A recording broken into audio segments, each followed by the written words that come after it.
মারামারি, খুন খারাপি এবং ধারালো অস্ত্র দিয়ে জখম করার যে একটা অশুভ প্রতিযোগিতা আপনারা এখনো দেখেছেন, বিভিন্ন নিউজে করেছেন। বিগত সময়ে কতিপয় সন্ত্রাসী রাজধানী মোহাম্মদপুরে এই যুবকের হাতে কবজি বিচ্ছিন্ন করে তার ভিডিও ধারণ করে টিকটকে এটা প্রচার করে এবং রান্না করার হাঁড়িতে এই কবজি সিদ্ধ করে সে এটা স্যুপ হিসাবে এটা সে পান করবে, এভাবে সে ঘোষণা দেয় এবং এই সেই কবজিকাটা আনোয়ার। এরপর থেকে তার নাম হয়ে যায় কবজিকাটা আনোয়ার। এই বিষয়গুলো সুশীল সমাজকে এবং আমাদের যারা সামাজিক সমাজগুলো আমাদেরকে প্রচণ্ডভাবে নাড়া দেয়। আমরা এরপর থেকেই এই কবজিকাটা আনোয়ার গ্রুপের প্রধান আনোয়ারের পিছনে আমরা মনোনিবেশ করি।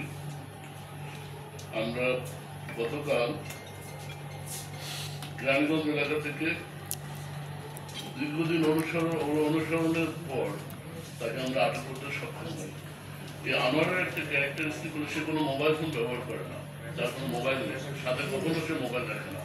আমরা এ যাবৎ প্রায় 200 শতাধিকের অধিক মোবাইল নাম্বার পার্সেল করেছি। ইলেকট্রিক্যাল ডিভাইস প্রযুক্তি ব্যবহার করে আমরা চেষ্টা করেছি তাকে প্রযুক্তির মাধ্যমে নিয়ে আসে, বাট আমরা পারিনি। পরে আমরা তার পিছনে আমরা ম্যানুয়াল পদ্ধতিতে অর্থাৎ আপনার গোয়েন্দা নজরদারি পদ্ধতি আমরা ব্যবহার করি। এই পদ্ধতিতে আমরা সফল হই। আমরা আটকের পরে আমাকে জিজ্ঞাসাবাদে সে জানায় 2005 সালে সে বাগেরহাট জেলা থেকে ঢাকায় চলে আসে। ঢাকায় এসে সে প্রথমে বিশুদ্ধ খাবার পানি পরিবহনের কাজ করত। পরবর্তীতে সে ট্রাকের ড্রাইভার হিসেবে, হেল্পার হিসেবে এবং ড্রাইভার হিসেবে দীর্ঘদিন চাকরি করে, দীর্ঘদিন পেশায় থাকে। এখান থেকে এই ট্রাকের ড্রাইভার এবং হেল্পার এবং ট্রাক স্ট্যান্ড কেন্দ্রিক অপরাধ জগতে তার হাতে পড়ে। সেই ট্রাক স্ট্যান্ডের চাঁদাবাজি, মারামারি, এটার মাধ্যমে সে এই অপরাধ জগতে সে নাম লেখায়। 2024 সালের এবং আপনারা জানেন ধারাবাহিকতায় সে আজকে এই পর্যায়ে চলে আসে। তার এরিয়া হলো সে যখন এই কবজি কেটে যখন ভিডিও টিকটক করে যখন সামাজিক যোগাযোগ মাধ্যমে ছড়িয়ে দেয়, এরপরেই সে তার কুখ্যাতি চারদিকে ছড়িয়ে পড়ে।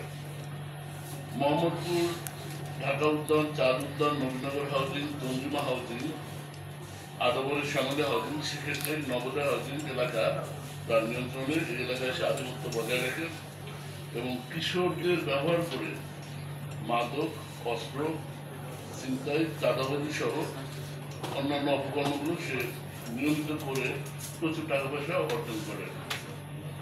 আমাদের একটা শর্ট ভিডিও আছে, সেখানে সে নিজেই স্বীকার করেছে যে আমি 3টা কবজি আমি নিজে কেটেছি। বাট আমরা জানি সে যাবৎ 7 থেকে 8টা কবজি কেটেছে, 7 থেকে 8 জনের কবজি কেটেছে।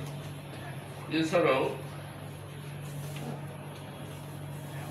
সে প্রাথমিকভাবে আমরা বলতে পারি সে আইন শৃঙ্খলা রক্ষাকারী বাহিনীর নজর এড়িয়ে সে বিভিন্ন সময় বিভিন্ন ছদ্মবেশে সে এই অপকর্মগুলো অপরাধ করে। এমনকি তার একটা মডাস অপারেন্ডি হলো তার বাহিনী দিয়ে সে প্রথমে রাস্তা ব্লক করে রাস্তায় এমনভাবে কাজ করে যে মনে হচ্ছে রাস্তায় সে যানজট নিরসনের জন্য সাহায্য করছে পুলিশের পাশাপাশি, কিন্তু আসলে সে এটা না।